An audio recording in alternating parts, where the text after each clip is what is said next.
La petite âme et le soleil. Il était une fois, au temps d'avant le temps, une petite âme qui dit à Dieu « Je sais qui je suis ». Et Dieu dit « C'est merveilleux, qui es-tu » Et la petite âme cria « Je suis la lumière ». Dieu sourit d'un grand sourire. « Oui, c'est ça » s'exclama-t-il, « tu es la lumière ». La petite âme était si heureuse car elle avait résolu le mystère que toutes les âmes du royaume étaient venues résoudre. « Waouh » dit la petite âme, « ça c'est vraiment cool ». Mais bientôt, de savoir qui elle était ne lui suffit plus. La petite âme sentait des remous à l'intérieur, et maintenant elle voulait être celui qu'elle était. Et donc la petite âme retourna voir Dieu, ce qui n'est pas une mauvaise idée pour toutes les âmes qui veulent être celui qu'elles sont vraiment, et dit « Salut Dieu, maintenant que je sais qui je suis, est-ce que j'ai aussi le droit de l'être ?» Et Dieu dit « Tu veux dire que tu veux être celui que tu es déjà ?» Eh bien, répondit la petite âme, c'est une chose de vouloir savoir qui je suis, et une autre totalement différente de l'être vraiment. Je veux sentir ce que ça fait d'être la lumière. Mais tu es la lumière, répéta Dieu avec un autre sourire. Oui, mais je veux voir comment on se sent, s'écria la petite âme. Bon, dit Dieu avec un petit gloussement, je suppose que j'aurais dû le savoir. Tu as toujours été le plus aventureux. Puis l'expression de Dieu changea. Il y a juste une chose. Quoi demanda la petite âme. Eh bien, il n'existe rien d'autre que la lumière. Vois-tu, je n'ai rien créé d'autre que ce que tu es. Alors il n'y a pas de manière facile pour toi de faire l'expérience de ce que tu es, puisqu'il n'y a rien que tu n'es pas. Hein dit la petite âme qui était maintenant un peu perplexe. Pense-y de cette façon, dit Dieu. Tu es comme une bougie dans le soleil. Oh, tu y es, c'est certain, avec 1 milliard d'autres bougies qui constituent le soleil. Et le soleil ne serait pas le soleil sans toi. Non, il serait un soleil sans l'une de ces bougies. Et ça ne serait pas le soleil du tout, car il ne brillerait pas avec autant d'éclat. Et pourtant, comment te connaître en tant que lumière quand tu es parmi la lumière? C'est la question. Eh bien, dit la petite âme toute ragaillardie, tu es Dieu, trouve quelque chose. Dieu sourit encore une fois. Je l'ai déjà fait, dit Dieu. Puisque tu ne peux pas te voir en tant que lumière quand tu es dans la lumière, nous allons t'entourer d'obscurité. Qu'est-ce que c'est l'obscurité demanda la petite âme. Dieu répondit, c'est ce que tu n'es pas. Est-ce que j'aurais peur de l'obscurité s'écria la petite âme. Seulement si tu le choisis, répondit Dieu. Il n'y a vraiment rien à craindre, à moins que tu ne le décides. Vois-tu, nous inventons tout ceci, nous faisons semblant. Oh, dit la petite âme, et déjà elle se sentait mieux. Puis Dieu expliqua que pour pouvoir faire l'expérience de quoi que ce soit, son exact opposé allait apparaître. C'est un grand cadeau, dit Dieu, parce que sans cela, tu ne pourrais pas savoir à quoi ressemble quoi que ce soit.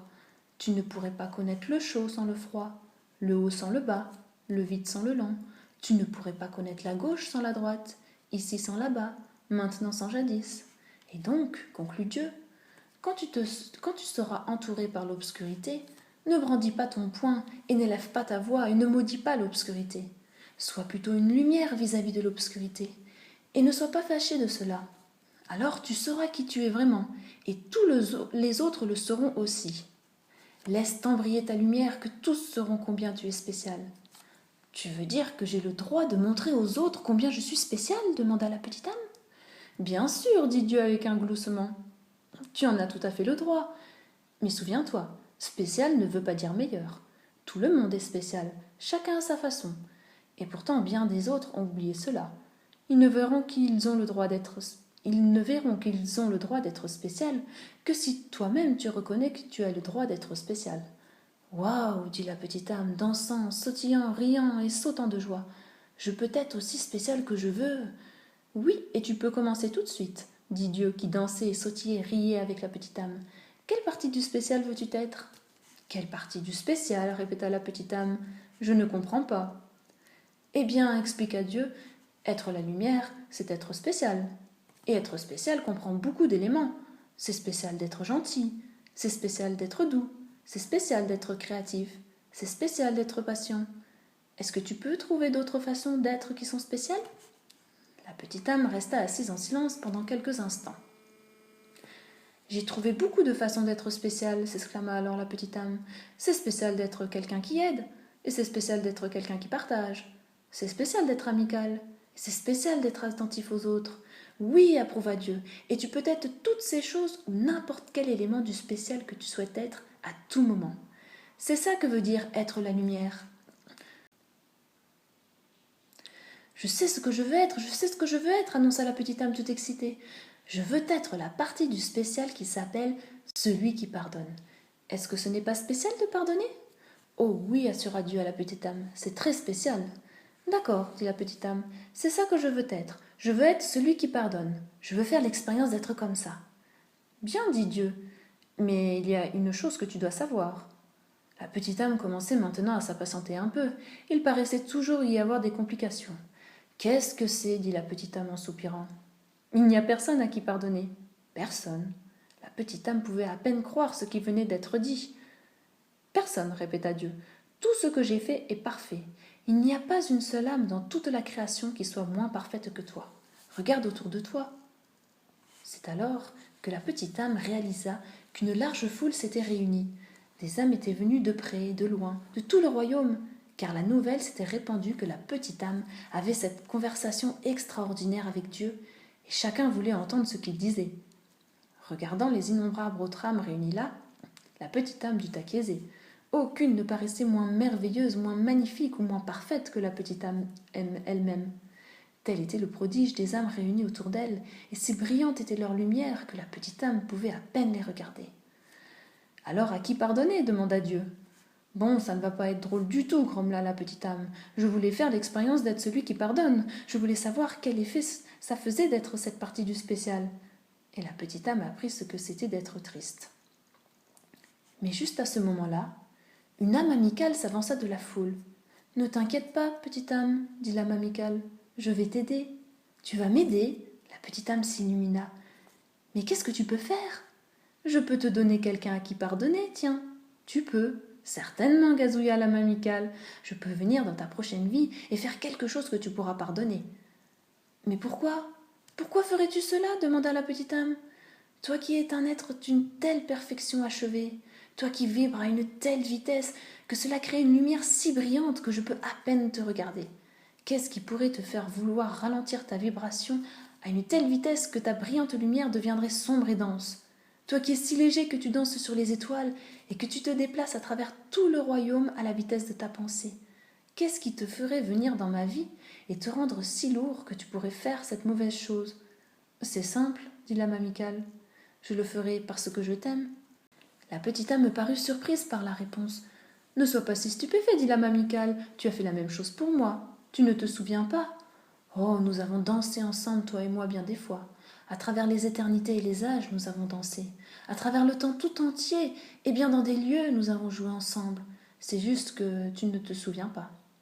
Nous avons tous deux été l'ensemble de toutes choses. Nous en avons été le haut et le bas, la gauche et la droite.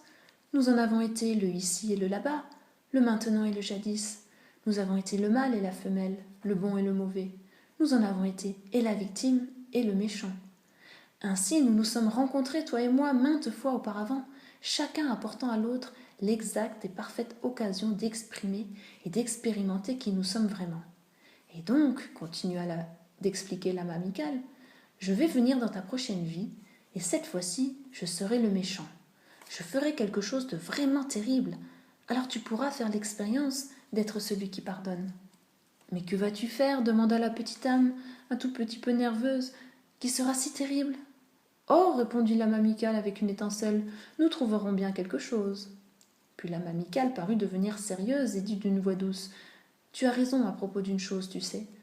Et c'est quoi? Voulut savoir la petite âme. Il me faudra ralentir ma vibration et devenir très lourd pour faire cette chose pas très gentille. Il me faudra prétendre être quelque chose de très différent de moi. Alors, j'ai une seule et unique faveur à te demander en échange. Oh, n'importe quoi, s'écria la petite âme, et elle commença à danser et à chanter.